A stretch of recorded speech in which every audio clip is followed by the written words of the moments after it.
बासत साहब का एक सवाल आया हुआ था, उन्होंने कहा था जी कि आप अपनी न्यू वीडियो में उसका जवाब लाजमी दीजिएगा। बासत साहब का गालबन एडमिन रिव्यू के हवाले से उन्होंने पूछा था कि जी उनकी एप्लीकेशन जो है वो स्टिल पेंडिंग है, तो किसी ने उनको बताया जी कि उस पर टाइम लग सकता है और बहुत से केसेस में ज़्यादा टाइम लगता है। इसमें कोई शक नहीं है जी, बहुत से एप्लीकेशन जो है उसमें 1 साल प्लस भी पेंडिंग पड़ी हुई हैं लोगों की, जिसका फैसला नहीं आ रहा। कई एप्लीकेशन जो है वो 1.5 ईयर भी लग रहे हैं कईयों को, और ये डिपेंड करता है केस टू केस। बहुत से केसेस में जो है 4 मंथ्स में भी रिप्लाई आ जाता है, किसी में 6 मंथ में भी आ जाता है।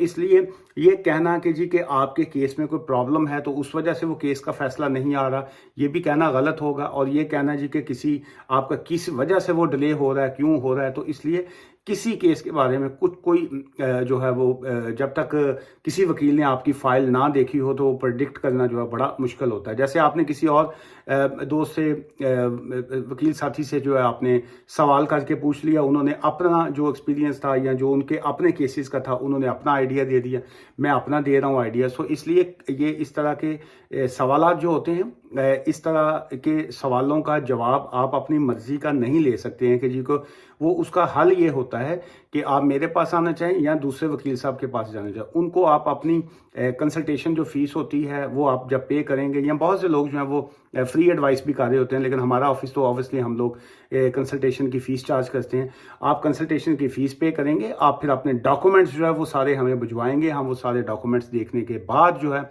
फिर आपको बता सकेंगे कि जी ये आपका केस जो है क्या वजह है कि इसमें क्यों डिले हो सकता है, और अगर उसमें आपने कोई फर्दर एक्शन करवाना हो तो ऑब्वियसली उसके ऊपर फिर डिस्कस किया जा सकता है। कुछ चीज़ें होती हैं उसमें, बड़ी सारी वीडियो जो है वो इस तरह के पॉइंट्स के ऊपर खर्च करना जो है मैं समझता हूँ वो अच्छी बात नहीं होती, क्योंकि बहुत से लोगों को अवेयरनेस चाहिए होती है। जैसे ये स्पाउस वीज़ा के हवाले से मैंने कोशिश की है कि काफ़ी अवेयरनेस दूँ, लेकिन आपने बार बार इस तरीके से सवालात किए हुए थे कि वो मुझे मुनासिब नहीं लग रहा था कि मैं आपको मायूस करूं।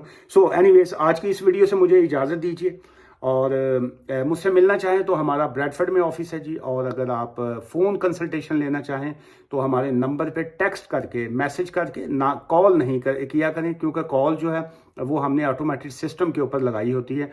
हम कॉल्स डायरेक्ट नहीं लेते हैं। जब आपकी कॉल आती है तो वो उसमें भी हम रिप्लाई नहीं देते हैं। आपका काम है सिर्फ टेक्स्ट कीजिए, मैसेज कीजिए, और उसके बाद हमारी टीम आपको वापस मैसेज करती है। तो फिर कंसल्टेशन बुक होने के बाद हम लोग आपको खुद से कॉल बैक करते होते हैं, और हम सेम डे जो है आपको लाजमी रिप्लाई देते हैं, और सेम डे में ही आपको आपके साथ कंसल्टेशन की जाती है। दुआ में याद रखिएगा। Take care, bye for now.